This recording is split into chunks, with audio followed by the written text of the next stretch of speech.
फिक्र मत करें, सब इंतजाम कर दिया है। मैं समझी नहीं, कैसे इंतजाम?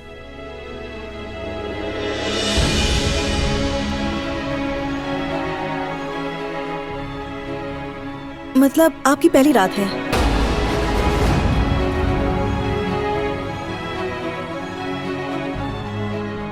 तौलिया और दूसरी चीजें सब रख दी हैं। आप खुद भी देख लीजिए और कुछ कमी हो तो बता दीजिएगा।